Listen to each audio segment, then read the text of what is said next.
Good evening, everybody.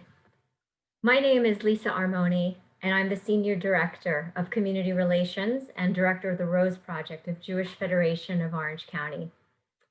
The Rose Project is an advocacy and educational resource for the Orange County Jewish community on some of the most challenging issues around Israel, delegitimization, anti-Semitism, and the Jewish community. In addition, we seek to provide our community with resources for thought leadership as we face an increasingly complex and polarized Jewish communal environment. To that end, the Rose Project has enjoyed a wonderful partnership with the Shalom Hartman Institute for the past 2 years. Hartman is both a think tank and an educational center for the Jewish people. So by working with them, we've been able to use Hartman Learning to build community-wide learning initiatives in partnership with local congregations and organizations. In the first phase of this partnership, we introduced Hartman's innovative iEngage curricula, bringing together more than 350 learners in 15 cohorts, led by our local rabbinic leadership and Jewish educators. Our 16th cohort will begin its learning in January 2021.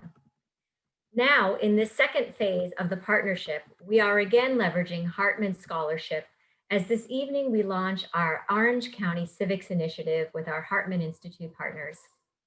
This initiative will combine programming at the national level, including this symposium, with impactful local programs, workshops, and webinars for leadership and the broader community, as we collectively seek to understand and stem the tide of divisiveness and to create a sustainable framework for building community across difference.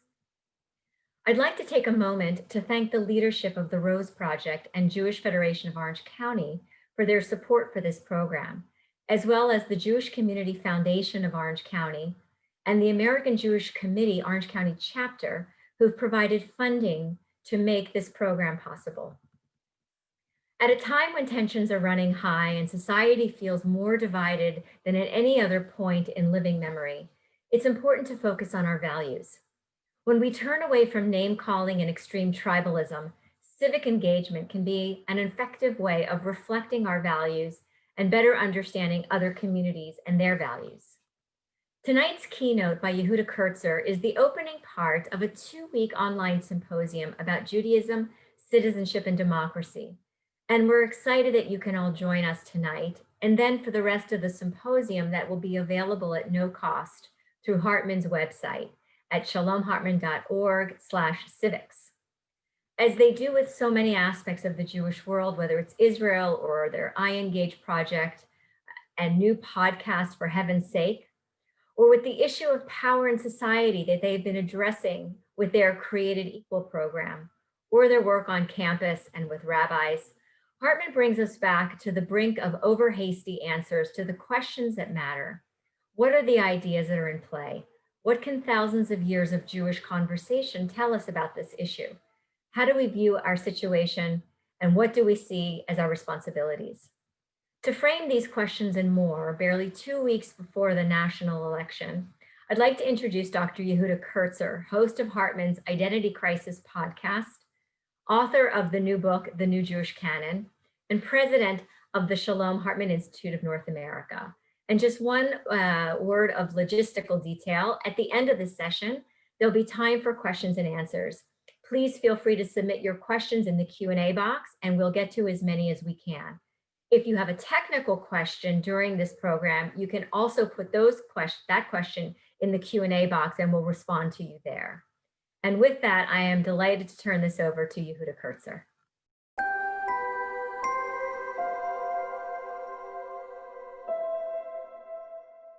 Hi, everybody. What a delight it is to have so many people from around the country here for this evening of learning. We are thrilled at the Hartman Institute tonight to both be launching this 2-week series, Judaism, Citizenship, and Democracy, as a really critical activity of learning for a Jewish community that is rightly spending a lot of our time and a lot of our energy focused on the immediate work of political action for a country that desperately needs it, needs us as citizens and as Jews right now. But a piece of that work we have argued for as long as we've been around, the Jewish people, that the study of Torah is an essential component of what it means to live in the world. Our rabbis debate, as is well known, the question of what comes first, study or action. And of course, there are different rabbinic opinions, but the one that prevails is that study matters because it helps to lead to and condition our actions.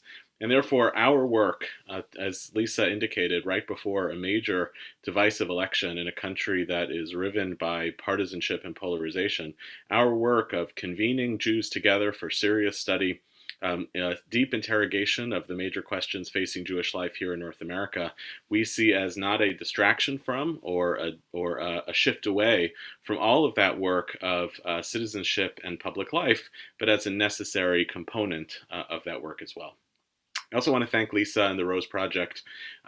In a normal year, I think I would be in Orange County together with the folks in that community studying in person. So I guess this is a mixed blessing. On one hand, I'm sorry to not be with you in person. I'm not actually in the courtyard of the Shalom Hartman Institute in Jerusalem. I'm in my home, as I'm sure many of you are in your homes tonight as well.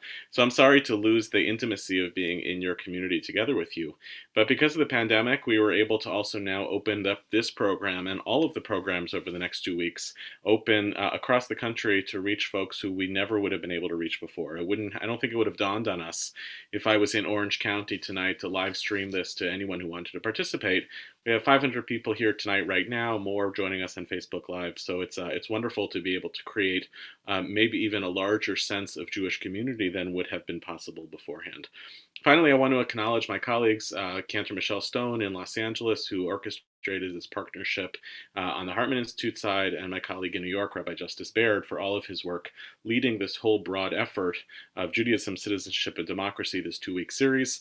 We hope that in addition to joining tonight, you'll be with us for all of the various learning opportunities that are available in small pieces every day at noon for 20 minutes, or for longer, deeper dives with our faculty, both North America and Israel, all free and all online. Folks don't come to the Hartman Institute to find out who to vote for, and they certainly don't come to the Hartman Institute for clear guidance on how to exercise their political visions for their political life. People come to the Hartman Institute, as I'm going to try to argue tonight, because there are larger questions than just the immediate question of who do I vote for. Not necessarily larger in the sense of being more important. Elections, as President Obama said, and then President Trump echoed recently, elections have consequences. And the work of voting in an election is a key piece of what it means to be in a democracy. And those decisions are enormously consequential. But we all know that there are larger questions that are at play for us as Jews and as Americans that have become far more urgent for us as Jews and Americans, that force us to ask, what does it mean to be alive at a particular moment in Jewish history? What does it mean to be alive at a particular moment in American Jewish history? And how do we want to understand this moment in order to be able to shape the world in which we're in? We Jews do not live passively in history. That has never been our MO. In fact, part of the reason I think that the Jewish people have developed Torah in every civilization in which we've lived is because of the active choice to not live passively in history, and not just to be active participants through our political and economic and social behavior, but to be active participants in our own destiny through the work of interpretation. I think many of us in America, and I hear us say as Americans and as Jews, have been awakened in recent years to the recognition that we've been a little bit asleep on the job here as Jews and as Americans. On November 10th, 2016, I was supposed to give a talk in a synagogue here in New York. On any planet, it doesn't make a whole lot of sense to schedule a talk on Jewish identity the evening after Election Day. But given the trajectory of how American Jews had experienced America, I think it was reasonable to assume that the plausible candidate would win the election. I think everybody, as we know now, lives very much inside our bubbles. And as a result, I was sitting there on election night, texting back and forth with the rabbi, I think we need a change of plans for tomorrow night. And indeed, when I showed up at this synagogue, had 300-400 people in person, in a liberal, progressive synagogue on the Upper West Side of Manhattan, and I'm sure this was the case in some other congregations around the country, but not in all, there was an atmosphere like Shiva in the room. And as I processed, I did a totally different talk, asking the question of who are we as Jews and as Americans. A couple of things became clear. One was we don't ask that question enough about ourselves as Jews and Americans. Many of us live as Jews in America, even though we live in a kind of unprecedented political, economic, and social environment. We live as though our questions are about what it means to be Jewish in the modern age, where America is the incidental place in which we live. A second thing that was revealed that night was that America had changed quite dramatically for many of us than the America that we had been inclined to believe throughout the late 20th century, a period of enormous American Jewish thriving. That for a lot of the 20th century, the story of Jewishness and the story of Americanness were so deeply intertwined for so many American Jews that we had built kind of constant interpretive strategies to make Judaism make sense in America and America make sense for our Judaism. I think many American Jews woke up the morning of November 10th feeling a sense of disruption or whiplash in that story. And the third piece that many of us have seen is that beyond our Jewishness, the story of America needs further interrogation. Throughout the last 4 years, we have seen a lot of that interrogation picking up speed.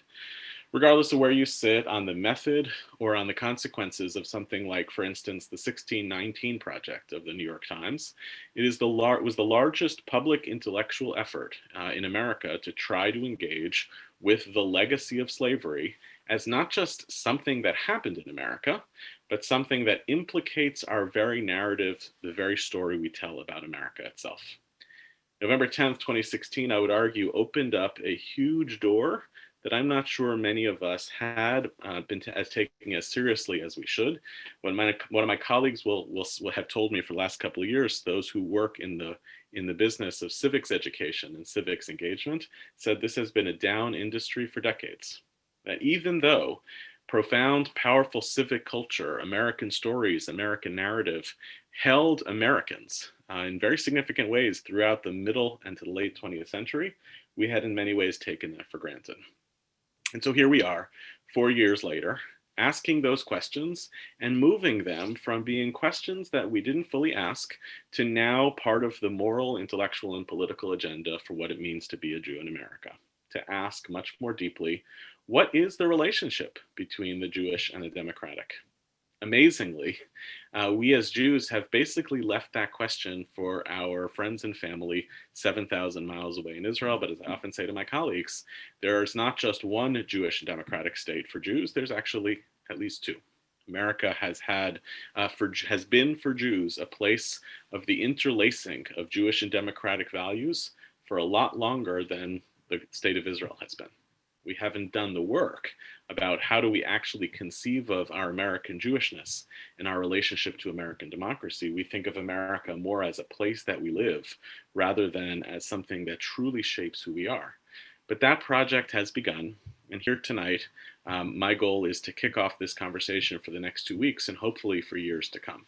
I believe very optimistically in the American idea, even as the American idea has been increasingly challenged, not only by the right side of the spectrum, but increasingly by progressives who argue that the American idea was always broken. I am still a believer in it. It has been too important to me and my family to let go of it. And I believe it offers something for Jews and for Americans as a beacon, a North Star for helping us think about ourselves and our future.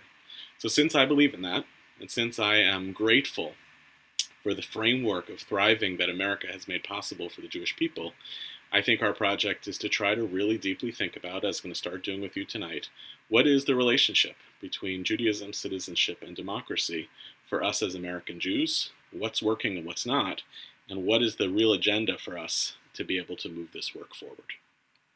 You should have a source sheet that I think was put in the chat for you. If you came in via Bizibo, the sources were in that link as well. If you don't have access to it, you can still listen. Oh, there you go. It's now in the chat. The sources can be found through that link. But if you don't have it, it's fine. You can still listen, and I'll make sense of the short sources that we're going to read. I want to start with one of my favorite texts, a text that I've been thinking a lot with in the last few months. In the Mishnah, in Baba Batra, the Mishnah, 3rd century rabbinic text, the first study book of rabbinic law, in Tractate Baba Batra, which is one of the tractates of damages, essentially tractates of civil society, The rabbis say as follows. They, that is, the people who live in a shared courtyard, can compel a partner in that courtyard to the building of a gatehouse and a door for the courtyard. In other words, if you live in a shared courtyard and that shared courtyard requires, right, having a gatehouse and a door for ostensibly, Mishnah doesn't have to tell us why, essentially for security reasons, we are, the other members of this courtyard, allowed to compel you, we know this from condominiums and from co-ops, to participate in the costs of those door and that gatehouse. Rabbi Shimon ben Gamliel says, well, yes, that's true, but not all courtyards are fit for a gatehouse. In other words, this is limited to circumstances where you actually need a gatehouse. So it not quite the same as like, does our gated community need a tennis court? There may be obligations that are that fit certain scenarios, and that this is one of them. I'll unpack this text a little later on. But it goes on. They compel a resident of the town to contribute to the building of a wall for the town and double doors for a bolt. Rabbi Shimon ben Gamliel again says not every town is fit for a wall. But I want to stop with the last piece of the Mishnah. How long must a person dwell in a town to count as one of the people of the town? Kama yehe ba'ir v'yihye ke'anshe ha'ir. How long does a person have to live in that town in order to be considered one of the people of the town, one of the men of the town?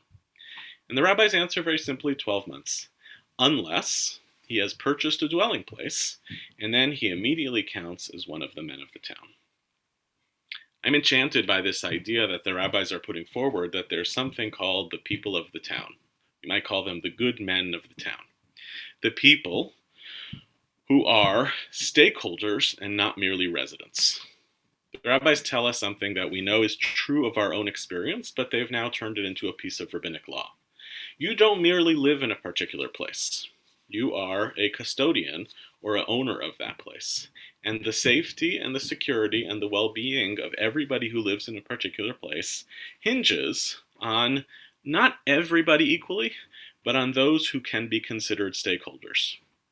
By asking the question, how long can a person dwell in a town in order to count as one of the men of the town, the rabbis imply for us that there are people who might move to this town who don't become men of the town. We call those, immigrants. We might call them refugees. We might call them migrants. We might call them visitors, or we might call them guests.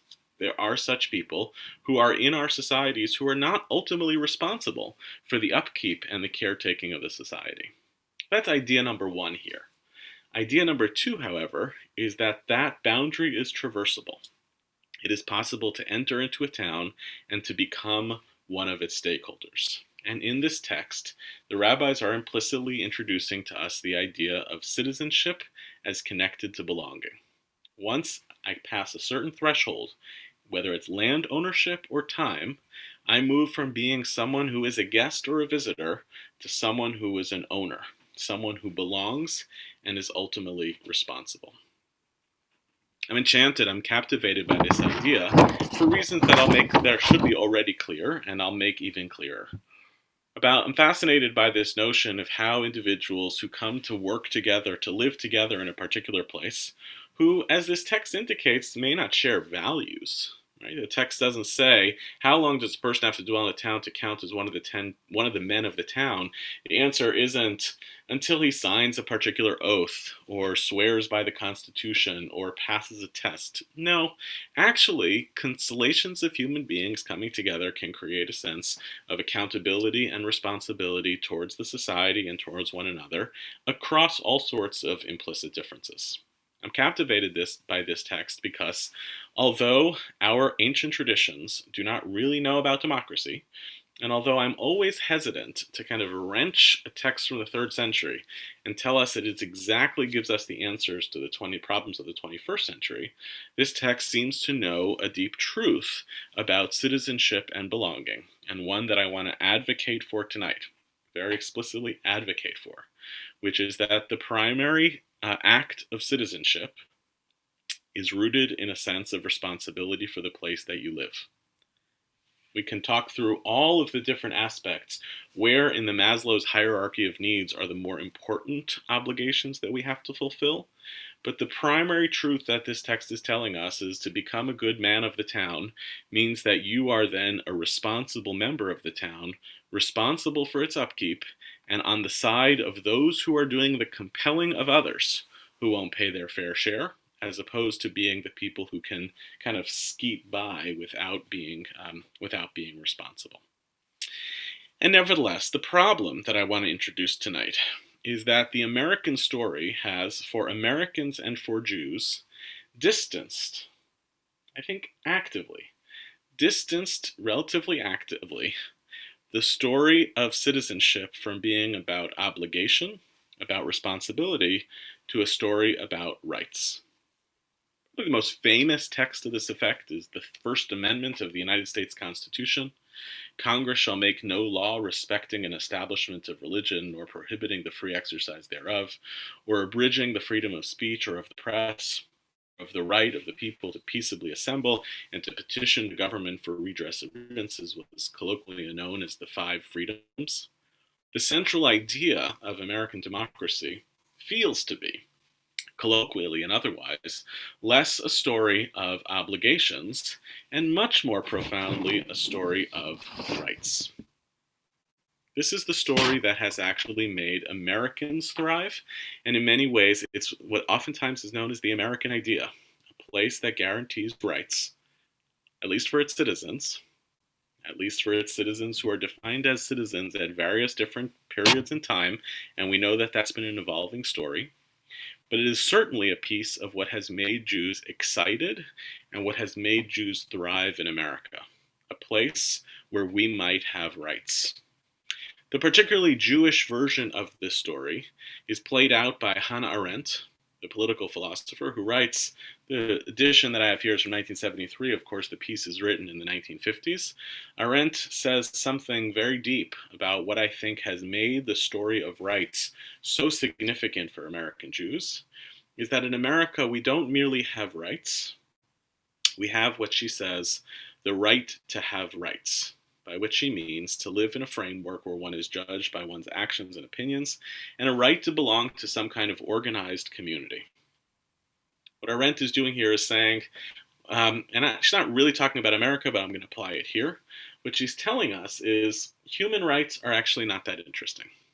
Human rights, the idea that globally speaking, human beings have some sort of freedom and of equality, is not that interesting to refugees. Arendt, herself a former refugee, is signaling to us that what's far more significant than having human rights is having civil rights.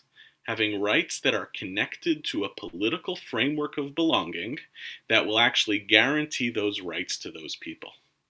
Human rights can be granted to all sorts of people with no state that's willing to stand behind them. What has made American Jews so appreciative, deeply, of America is that America represents, in many ways, the first time in our history where we have shown up in a different civilization. We've been here an awfully long time, not only to be able to benefit from the rights that are offered in that society, but to be able to benefit as members of that society, to benefit as rights within a society that grants those rights specifically to members and has thought of Jews as members. It hasn't always been rosy for American Jews. But there has been a difference between the existence, for instance, of structural anti-Semitisms that perhaps in some communities prevented Jews from being in certain law firms or golf clubs, to what America has largely given to Jews, which is a willingness to acknowledge that Jews are part of the corporate class of people, the collective group of people that have the rights in America to have rights. And we have benefited enormously from that story. But here's the challenge. As I said, the challenge we face as Americans and as Jews is that there is a huge difference between citizenship as a discourse of obligation versus citizenship as a discourse of rights. The problem is played out quite beautifully by the late law professor Robert Cover in an essay he calls Obligation, a Jewish Jurisprudence of the Social Order. And what Cover is going to do is to argue that America and Judaism tell totally different stories about rights and obligations. He says the basic word of Judaism is obligation, or mitzvah. It too is intrinsically bound up in myth, the myth of Sinai. Sinai is a collective, indeed a corporate experience. The experience at Sinai is not chosen. The event gives forth the words which are commandments. In all rabbinic and post-rabbinic embellishment upon the biblical account of Sinai, this event is the code for all law. All law was given at Sinai, and therefore all law is related back to the ultimate heteronymous event in which we were chosen in the passive voice. This is the anchoring story of our civilization, is one at which we stood at Sinai and took on a series of obligations. The rabbis debate ad nauseum, were we actually given free choice at Sinai? And in some ways, those questions are totally academic. It kind of doesn't matter whether or not the Jewish people actually elected covenant, in which case covenant is deeply intertwined with consent. Since I gave my consent, this covenant matters, or whether in some ways the covenant was forced upon the Jewish people, but it also doesn't matter because when you are the people who are supposed to be obeying God's will, it's kind of academic as to whether you've made a choice in that process. But Cover draws a pretty significant distinction between that story, the one that the Jewish people have told about ourselves and our religious heritage, with the story that America often tells about itself. What have these stories to do with the ways in which the law languages of these respected legal cultures are spoken? Cover goes on. Social movements in the United States organize around rights. When there is some urgently felt need to change the law or to keep it in one way or another, a rights movement is started. Civil rights, the right to life, welfare rights, and so on. The premium that is to be put on an entitlement is so coded. When we take rights seriously, we understand them to be trumps in the legal game, as a lowercase t. In Jewish law, an entitlement without an obligation is a sad, almost pathetic thing. Think about it. Most of the time, when we see the social and political debates in America, they oftentimes hinge around rights. And it is a moving target.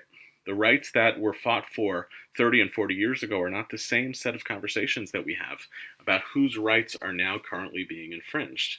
It's astonishing to think about, but one of those conversations taking place, especially here in parts of New York, is whether the government putting in place responses to pandemic that require closures of schools and parks and enforced mechanisms of social distancing and masking is viewed as anathema, including by Jews who feel as though their rights are being infringed upon.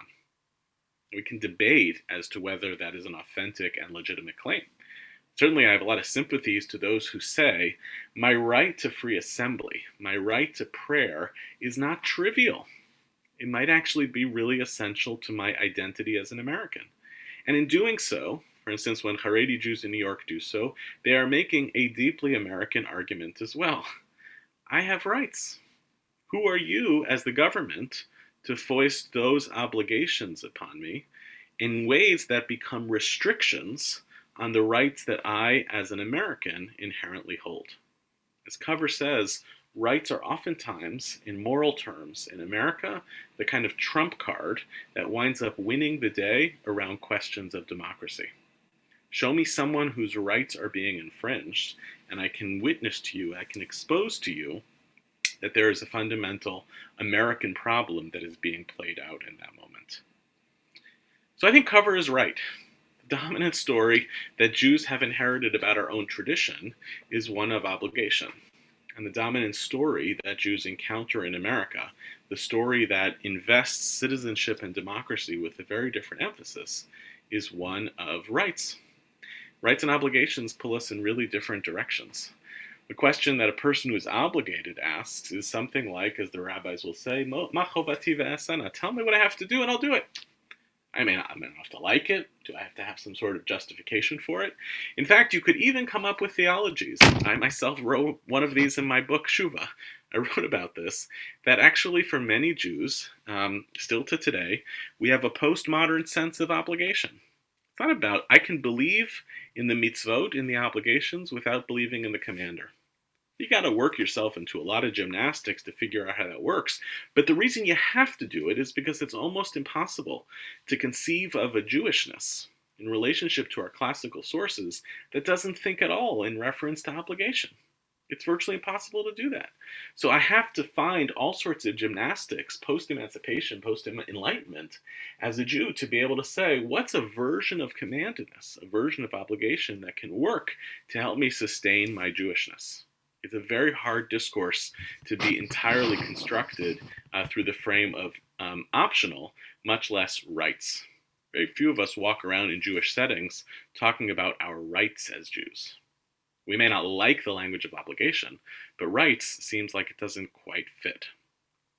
In contrast, I want to argue tonight that the language of obligation has diminished so dramatically in the American context and has been effectively replaced almost exclusively by the language of rights, not just in how Americans construct our relationship to American democracy, but how American Jews see our relationship to American democracy. I wrote recently in a piece in The Atlantic that at other crisis moments in American democratic history, presidents appealed to the citizenship sensibilities of American citizens by telling them there were things they would have to do. I'm sorry, you have to go to war. I'm sorry, you have to pay an income tax, which Lincoln invents during the Civil War. The most famous of all of them was Kennedy appealing to not asking what your country can do for you, but what you can do for your country, a language of obligation. And a lot of that has dissipated under the weight of kind of a rights consciousness that I think characterizes American Judaism and American commitments more broadly. So I want to argue tonight, creatively, back to you, that I think one of the central agenda items for us as Americans, and in particular for us as Jews, is to try to answer Cover's question. If, in fact, Jewishness speaks a language of obligation, and America speaks a language of rights, and we have known for a long time as Jews that a language of obligation works for a long period of time for a people through all sorts of political and socioeconomic realities to keep us tethered deeply to the core thing we feel obligated towards.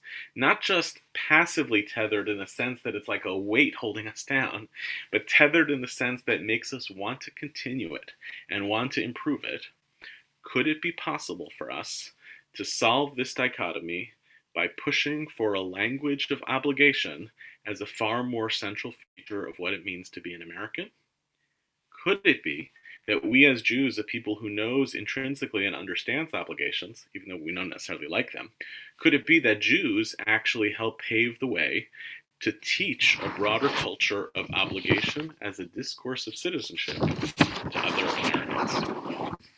To do this, however, I think we have to figure out what is going to drive the obligation. What I mean by that is that for many Jews, as long as you believe, for instance, in God, or if you believe, for instance, that Torah was given to the Jewish people at Sinai, the obligations emerge pretty naturally. If I have to do it, I will do it. All my other reservations around it, I might be miserable while I'm doing it, but I'll commit my obligations. So we have to ask, what is going to be the impetus? What's going to be the motivation that's going to enable American Jews to think of civic participation in America, building America, not just as something that is in our own self-interest, because that ultimately I think will wither.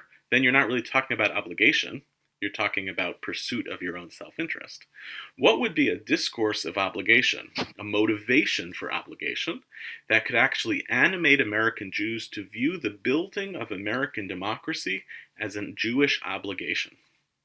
Again, I want to make clear, to simply say we want to live in a better place is not a strong enough argument, because then we're not talking about obligation. We're talking about self-interest. How do we make, however, civic engagement with America into a mitzvah, into an obligation? I want to suggest three anchors, three possibilities that might underlie a theory of Jewish obligation to support America. The first is rooted in the principle of hakarat hatov. Thank you. A person might argue, as we'll see from one text that's here, a person might argue, I don't know about whether America has any theological significance, but the reason why I would feel obligated to engage civically in America is because America has been good to me. And since America has been good to me, I owe it back to America to do things that are in good for America. The framework of this obligation we might call debt. Debt, as we know, is a powerful obligator. I don't want to pay my mortgage payment, but I am in debt to the bank, and therefore I am obligated to make my mortgage payment. Rabbi Moshe Feinstein, one of the leading deans of American Orthodoxy, writes in 1984, at the request of the Jewish Community Relations Council in New York, who reach out to him and say, Rabbi Feinstein, can you tell your people to get out the vote? This is a letter from, 26 years ago, almost to the day. 26, is that 26? No, that's 36 years ago. My apologies. October 3rd, 1984. Rabbi Feinstein does not what you would think a religious leader might do, which is tell his people to vote for a particular candidate. That's just good politics. He actually writes a beautiful letter in service of the JCRC's request, the Jewish Community Relations Council in New York, and says as follows: on reaching the shores of the United States, Jews found a safe haven. The rights guaranteed, see that word again, by the United States Constitution and the Bill of Rights have allowed us the freedom to practice our religion without interference and to live in this republic in safety. A fundamental principle of Judaism is hakaras hatov, recognizing benefits afforded us and giving expression to our appreciation. Therefore, it is incumbent upon each Jewish citizen to participate in the democratic system which guards the freedom we enjoy. The most fundamental responsibility incumbent on each individual is to register and to vote. Therefore, I urge all members of the Jewish community to fulfill their obligations by registering as soon as possible and by voting. By this, we can express our appreciation and contribute to the continued security of our community. Do you notice how many times and how many different ways Rabbi Feinstein uses the language of obligation? It is incumbent upon, right, fundamental responsibility to fulfill our obligations. And all of that, right, all of that happens through the framework of appreciation. The reason I do this is because I feel a sense of appreciation. I would call this argument number one, that might appeal to some of you and not to others. The problem with this argument, of course, is that many of us don't remember when our ancestors came to America. I certainly don't. All four of my grandparents were born in America. I feel a tremendous gratitude to this place, but not because it took me in.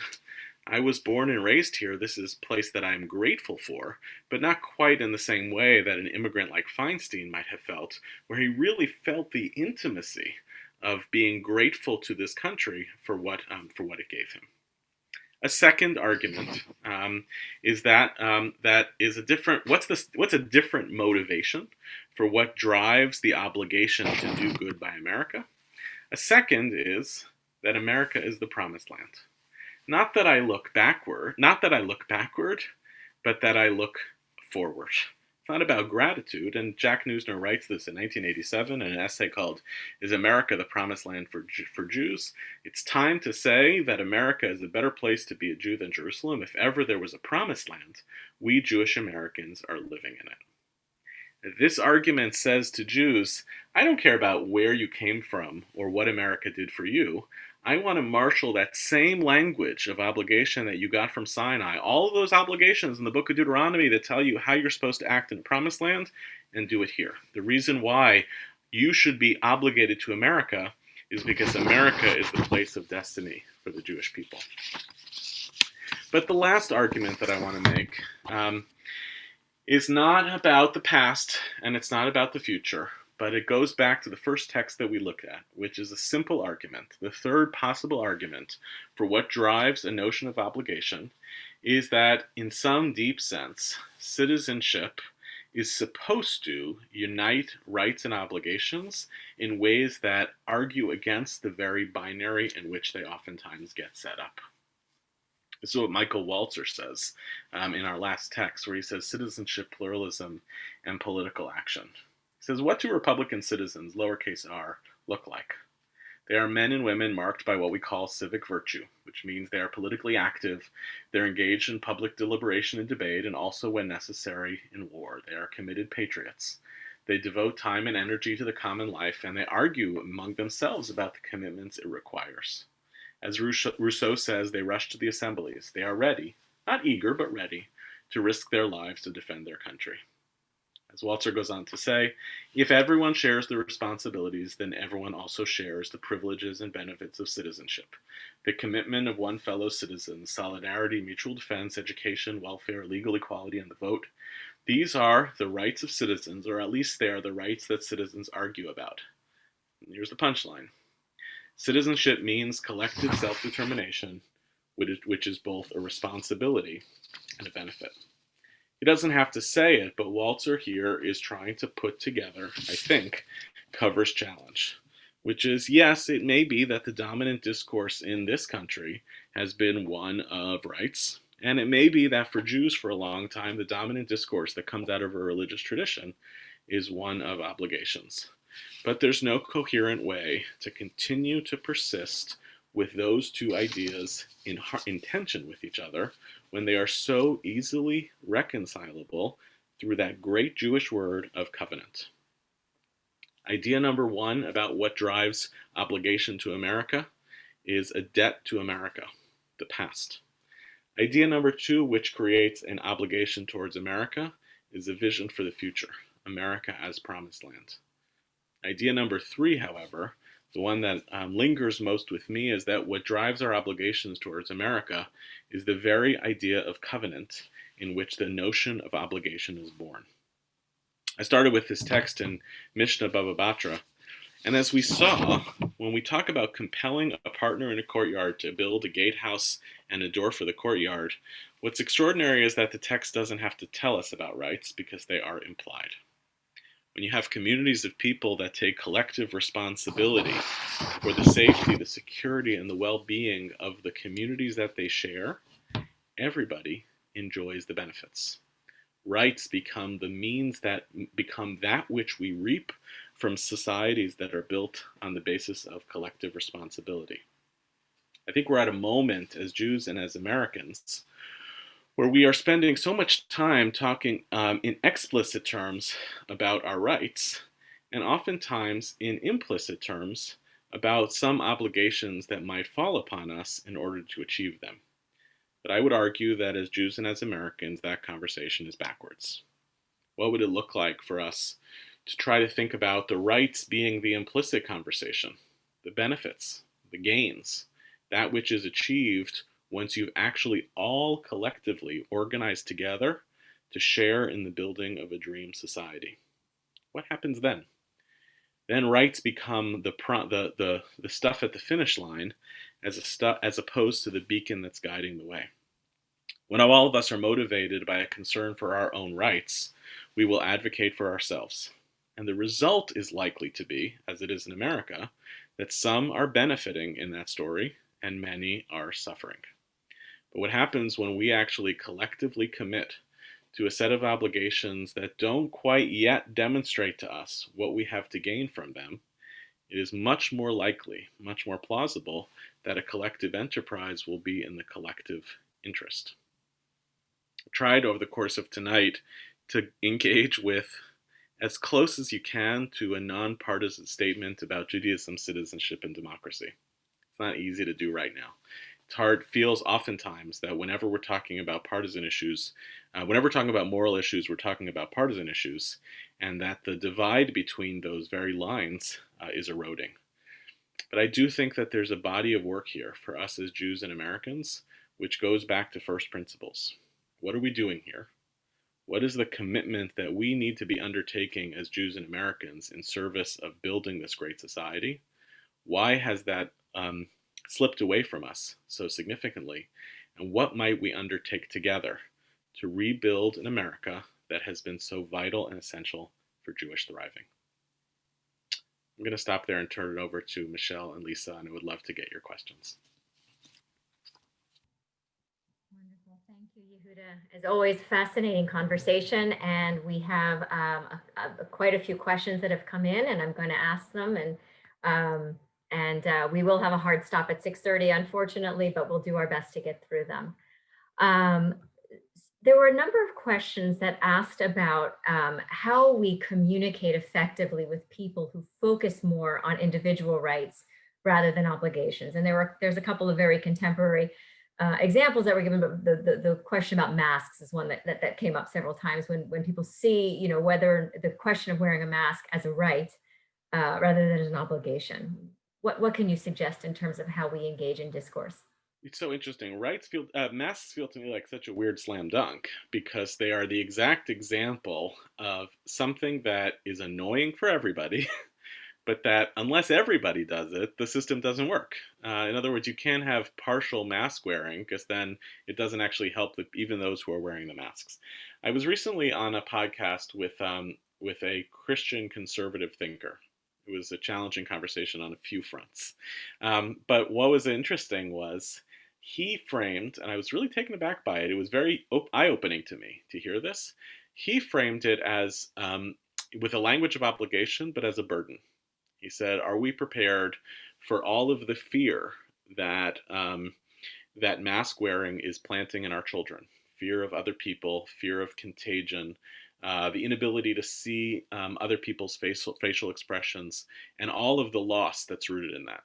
And it struck me as he was saying that the minute that you have framed obligation as burden, you have lost the ability to actually persuade people, except up until the point at which they perceive that burden to be intolerable.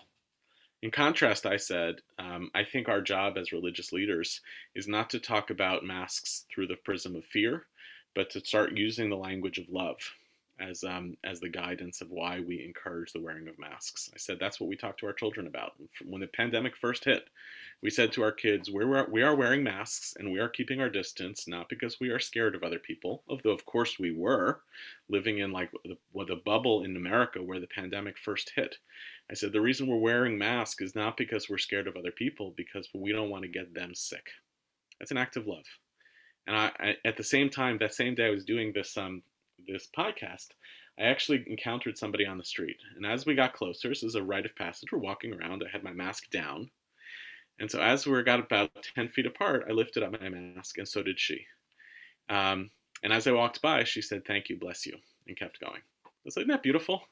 That we actually both, in that moment, expressed not only our obligation towards one another, but we did so through a framework of love.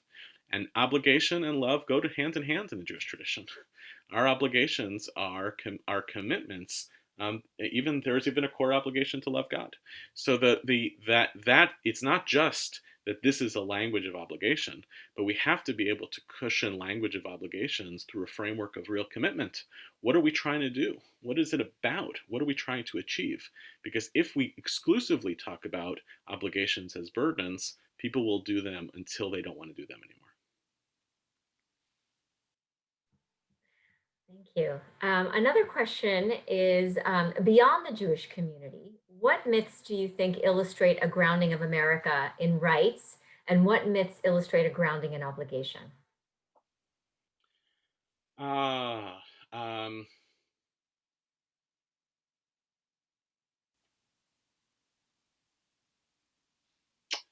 I think some of the stories that we tell about America as being a place that allowed for the proliferation of religious freedom is a real story of is a rights language. I came to this country in order to get this, and now I'm going to do everything I can in order to protect my personal autonomy. I think on so many political issues in America, the language of personal autonomy is triumphant, and it's really interesting that it is not shared by one political party or another, right? So the right to choice is oftentimes framed in the framework of rights. I have a right to my own body and my own choices. The um, the Second Amendment, those who want to own guns oftentimes use the same language of rights. So oftentimes we in America are, regardless of our political side that we're on, using the same language of rights and arguing about to what extent does my rights run up against what you perceive as limitations on either your autonomy. Sometimes it's a fight between rights and rights, and sometimes it's rights versus social and cultural and political obligations. So I think it's worth noticing that language of rights. And as I alluded to before, I think there are many examples in our country's history where our leaders used a language of obligation to amount a collective consciousness among the American people. Certainly was the case during World War II. Certainly was the case for the Union during the Civil War. It was the case in Kennedy's speeches, where there was an awareness by politicians that they could appeal. they could marshal a language of collectivity, and it would actually engender political participation that Americans needed. And I've been kind of shocked by how few politicians are comfortable speaking a language of obligations to Americans. Um, and I'm very demoralized. I gotta tell you, I'm very demoralized by it. I feel infantilized by it. I want my politicians, and I guess the reason they don't do it is because who would say this? I want my politicians to say, you have to give a little more of your taxes, of your blood, of your time, of your autonomy, not because, and I think part of the reason many politicians don't do it because there isn't enough trust by the people that the politicians are going to use those resources correctly. But I want to be asked, we need you to participate in a more active and deeper way. And you're not going to get rewarded for it. The reward you're going to get is going to come for our social order. Let me give one last example to this. And here I'm going to get um, very parochial. Synagogues in America face this challenge all the time because synagogues need membership dues, not because they want to be able to grant rights back to their members. They need membership dues to be able to keep the lights on and to pay the custodian and to pay the rabbi and to have prayer books. They need those basic things. Synagogues struggle enormously because the member base of American Jews is not clear whether that calculus is worth it for them. It's a rights-based transaction. Am I getting something out of it? And that's why rabbis tell me a lot. They'll get a message around membership time. Well, I don't need them. I don't need the services of the synagogue anymore, and so I'm not going to pay membership. And I'm not here to scold anybody, but I want to just listen to the psychology of believing that our community institutions thrive only to the extent that we grant them, that they grant us some gain that we're trying to get out of it. So this is a much larger and much deeper piece of Jewish consciousness in America that we have embedded and imbibed, not just in our civic and political participation, but even in how we engage with and respond to our Jewish community institutions. It's more on a theological level. The Jewish language of mitzvah, covenant, is theological, and God commands us to behave in certain ways. Do you think God has a place in this idea of American obligation? I think there are a lot of Americans for whom that is the case. I think there are a lot of Americans for whom the divinely ordained story is what drives their commitments. Honestly, sometimes I'm envious of them. Sometimes the reason they have political power is precisely because the reason my whole talk tonight was an exercise in trying to figure out, how do I build up a notion of obligation? I need something that forces it. So for those people for whom this is the God-given place on earth, that makes this a lot easier. But I'm not sure I'm going to like their politics personally.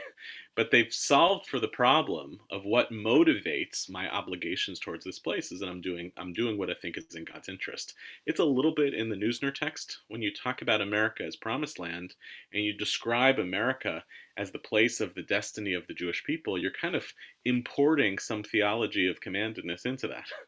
This is the promised land. Like we're taking some of that power and using it to drive why we think we should be obligated and why we should be responsible. My suspicion, however, is that for most American Jews, the notion that America is the promised land and God wants us to act in a certain way ain't gonna work. I think there's too much that is imperfect about America. I think it's too weird historically to claim that America is the promised land. And I think for many of us, it also says, do I have to now choose between America and Israel, as Neusner was doing in that essay? And I want the Jewish people to have two homelands. I think that's the great gift of living in this moment in Jewish history, is I can feel at home in America, and I can also feel a sense of at homeness in the land of Israel. So I'm going to need a different source of obligation, of commandedness, to drive my sense of responsibility to this country. I don't think for most of us, God is going to be that shortcut.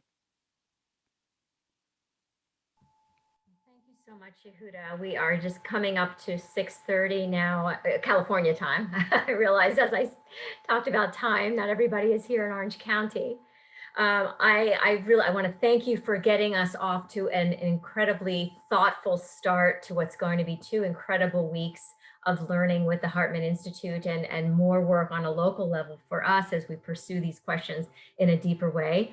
You will, for everybody who's participating, there's going to be a link put in the chat to the Hartman Symposium that began this evening and will continue for the next 2 weeks. And I strongly encourage you to check out the very rich array of sessions that address these timely issues. Thank you very much, Yehuda, for your time and for your partnership and for your presentation. And I want to wish everybody a terrific evening. Thank you. Thank you.